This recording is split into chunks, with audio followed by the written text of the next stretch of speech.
शून्य की खोज आर्यभट्ट ने या किसी अज्ञात भारतीय ने की, ये तो आप सब जानते हैं। मगर आर्यभट्ट तो 5वीं शताब्दी में आए थे ना, तो फिर त्रेता युग में कैसे पता चला कि रावण के 10 सिर थे? और द्वापर युग में हुए महाभारत में कैसे पता चला कि कौरव 100 भाई थे? क्यों, है ना दिमाग घुमा देने वाली बात। लेकिन भले ही ये बात अभी आपको ज्यादा हैरान कर देने वाली ना लग रही हो, मगर सोचने वाली बात तो जरूर है कि आखिर जीरो से पहले की दुनिया कैसी थी, क्योंकि बिना जीरो के तो काउंटिंग इम्पॉसिबल लगती है। हालांकि ऐसा नहीं है कि जीरो से पहले काउंटिंग नहीं होती थी, लेकिन सवाल तो ये है कि वो काउंटिंग आखिर होती कैसे थी। चलिए डिटेल्स में जानते हैं।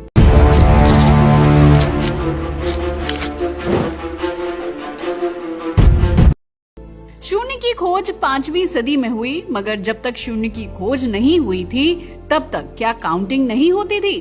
कई लोग सोचते हैं कि शून्य से पहले गिनती नहीं होती थी, लेकिन हकीकत में गिनती तो होती थी, बस वो बेहद जटिल हुआ करती थी। इसका अंदाजा आप बेबीलोनिया की स्क्रिप्ट से लगा सकते हैं। बेबीलोन वासी भी गणना किया करते थे। अगर उन्हें 3672 लिखना होता था तो 1000 के 3 चिन्ह लगाने पड़ते थे, यानी 3000। इसके बाद 100 के 6 चिन्ह यानी 600, फिर 10 के 7 चिन्ह यानी 70 और आखिर में 1 के 2 चिन्ह यानी 2। इस तरह से वो 3672 को 17 अलग अलग चिन्हों में शो करते थे। मगर यही वजह थी कि मैथमेटिक्स बहुत ही ज्यादा कॉम्प्लेक्स बनी हुई थी। इसलिए सवाल उठता है कि इतनी कॉम्प्लेक्स कैलकुलेशंस के साथ में लाखों करोड़ों की घटनाओं का हिसाब आखिर कैसे रखा जाता था? यकीन मानिए, शून्य की खोज से पहले का हिसाब किताब बहुत ही ज्यादा थकाऊ और बोरिंग हुआ करता था। सवाल ये उठता है कि जब शून्य की खोज से पहले भी काउंटिंग हो रही थी तो शून्य की जरूरत ही क्यों पड़ी? और जीरो ही क्यों? जीरो का मतलब क्या था? पहले बात करते हैं आदिमानव की। क्या आदिमानव गणना किया करते थे? सवाल यह है कि गुफा मानव को गणना करने की जरूरत ही क्यों पड़ी? दरअसल आदिमानव भी समूह में रहते थे और ग्रुप में शिकार करते थे, लेकिन जब ग्रुप बड़े होने लगे तो उनकी गिनती करने की आवश्यकता महसूस होने लगी। मगर गणना का कोई तरीका था नहीं, तो गणना की शुरुआत हुई तिरछी लाइनों को बनाकर। जैसे ही कबीले में किसी नए बच्चे का जन्म होता था तो एक और लाइन पत्थर पर बना दी जाती थी। इसके बाद एक जगह सारी लाइंस ऐड कर दी जाती थी, जिससे पता चल जाता था कि ग्रुप में कितने लोग हैं। इसके अलावा कितने प्राणियों का शिकार किया गया और किसने किया, इसकी गणना के लिए भी वो हड्डियों पर लाइंस बनाया करते थे। यही नहीं, इनफैक्ट वैज्ञानिकों का तो यहाँ तक कहना है कि अब तक कितनी पूर्णिमा हुई, कितनी अमावस्या हुई और कितनी बारिश हुई, इन सभी की गणना भी वो अलग अलग वस्तुओं पर तिरछी रेखाएं बनाकर किया करते थे। ऐसी बेसिक घटनाओं के जरिए ही प्रिमिटिव मैन अपने एक्सपीरियंस से समझ गए थे कि फूड शॉर्टेज होने पर जनजातियां दूसरी जगह स्थानांतरित कर दी जाती हैं। आप सोच रहे होंगे कि चलो शिकार और इंसानों की संख्या की गणना तो मान लेते हैं, लेकिन वो पूर्णिमा और अमावस्या की गणना क्यों किया करते थे? तो इसका जवाब है, इंसान जब एक जगह रहता है तो वहाँ का भोजन पानी धीरे धीरे खत्म होने लगता है, इसलिए उन्हें वहाँ से स्थानांतरण करना पड़ता था। पूर्णिमा और अमावस्या को आधार बनाकर आदिवासी जगह बदलते थे। वो पहले ही अंदाजा लगा लेते थे कि अब 10 या 20 अमावस्या या पूर्णिमा बीत चुकी हैं, तो अब उन्हें दूसरी जगह जाना होगा। इसी तरह समय बीतता गया और धीरे धीरे इंसान विकसित हो गया। आज से लगभग 40,000 साल पहले इंसान धरती के लगभग हर कोने तक पहुंच गया था और उन्होंने खेती बाड़ी शुरू कर दी थी। खेती बाड़ी की वजह से नोमैडिक लाइफ खत्म हो गई। लोगों ने लंबे समय तक एक जगह रहना शुरू कर दिया और वहीं पर उन्होंने अपने घर और कबीले बसाए। धीरे धीरे जनसंख्या बढ़ने लगी, कबीले विकसित होते गए, साथ ही खेती के टूल्स, यूटेंसिल्स एंड एनिमल्स की भी गिनती जरूरी बन गई थी, क्योंकि अब वो इतनी जटिल गणनाएं आड़ी तिरछी लाइनों के जरिए याद नहीं रख सकते थे।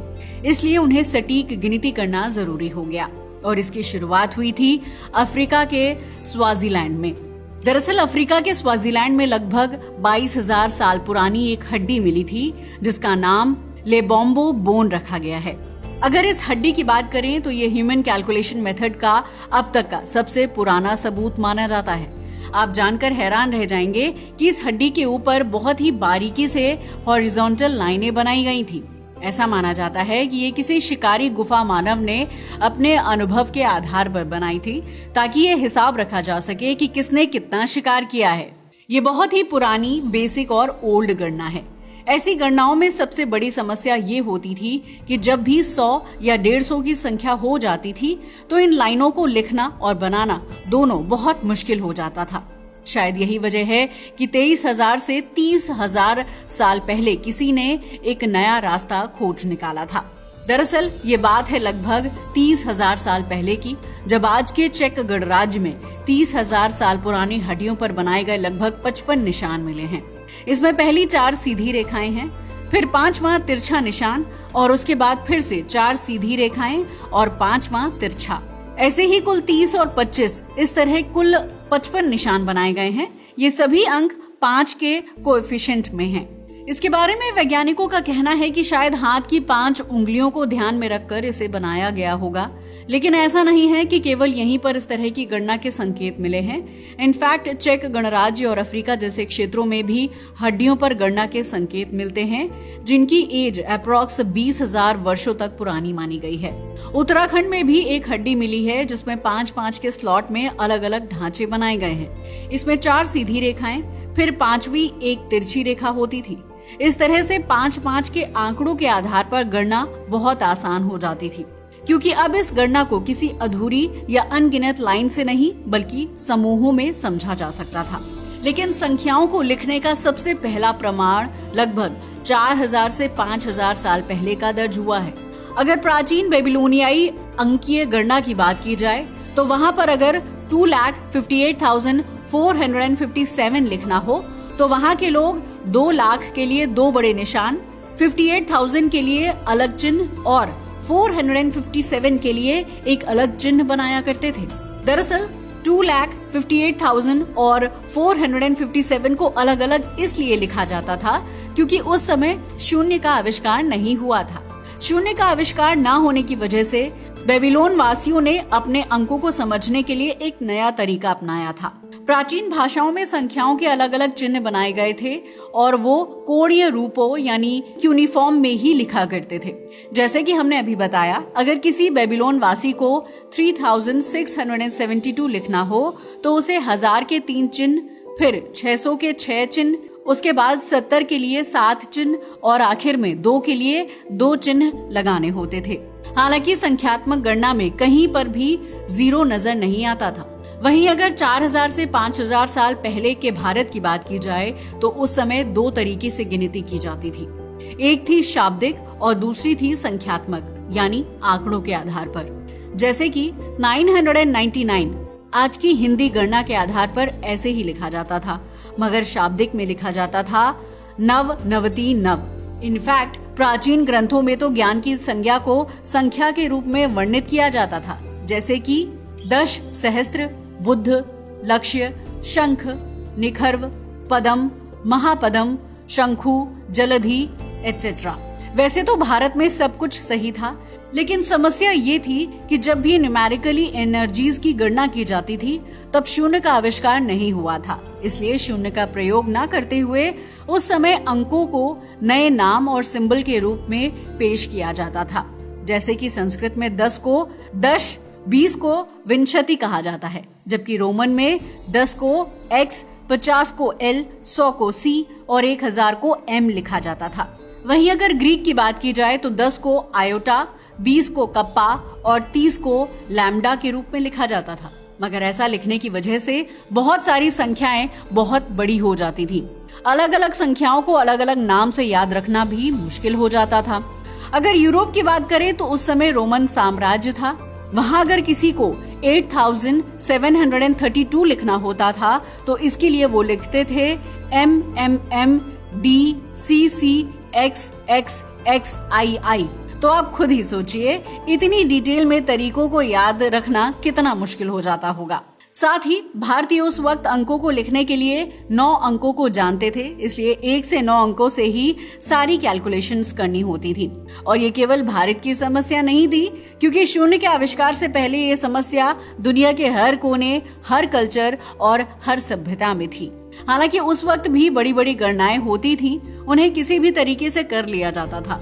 लेकिन जब डिवीजन, मल्टीप्लाई, साइन थीटा या कॉस थीटा जैसी गणनाएं करनी होती थी, तब गणना बहुत कठिन हो जाती थी। इसी वजह से उस समय दुनिया के किसी भी कोने में कभी भी कोई बड़ा मैथमेटिकल इन्वेंशंस नहीं हो पाया। मगर फिर आया साल 476 ईस्वी, जब जन्म लिया आर्यभट्ट ने, और यही वो समय था जब गणित की दुनिया ही बदल गई। मैथमेटिक्स ने बहुत बड़ी करवट ली। आर्यभट्ट ने कहा कि कई सारे नंबरों का उपयोग करने के बजाय हम शून्य की सहायता से सिर्फ एक शून्य के जरिए ही बहुत बड़ी बड़ी संख्याएं शॉर्ट में लिख सकते हैं। आर्यभट्ट की मुख्य खोज केवल गणना सॉल्व करना नहीं था, बल्कि शून्य पर आधारित दशमलव पद्धति थी, जो उस समय शून्य प्रणाली से भी कहीं ज्यादा एडवांस थी। इसके बाद आर्यभट्ट के जन्म के बाद जन्म हुआ ब्रह्मगुप्त का। ब्रह्मगुप्त ने लोगों को मैथमेटिक्स की डीप कैलकुलेशन सिखा डाली। दरअसल शून्य को असल में गणित में परिभाषित करना आर्यभट्ट ने नहीं, बल्कि ब्रह्मगुप्त ने किया। उन्होंने ही बताया कि 1 - 0 = 1 होता है, और अगर किसी भी चीज को 0 से मल्टीप्लाई किया जाए तो वो 0 में मिल जाएगा। ब्रह्मगुप्त के बाद लगभग 100 साल बाद जन्म हुआ भारत के एक और महान गणितज्ञ भास्कराचार्य का। भास्कराचार्य ने शून्य के संबंध में अंतिम और सबसे महत्वपूर्ण नियम प्रतिपादित किया, जिसे हम आज जानते हैं, 1/0 = इन्फिनिटी। तो देखा आपने, जब शून्य ही नहीं था तब कैसी थी गणना, और जब शून्य आया तो कैसी पूरी दुनिया का गणित ही बदल गया। तो दोस्तों, ये थी कहानी शून्य के आविष्कार की। वैसे आपका इसके बारे में क्या ख्याल है? अपनी राय हमें कमेंट करके जरूर बताइएगा। आज के लिए बस इतना ही। वीडियो अच्छा लगा हो तो इसे लाइक और शेयर करें, और हमारे चैनल को सब्सक्राइब करें। जय हिंद दोस्तों।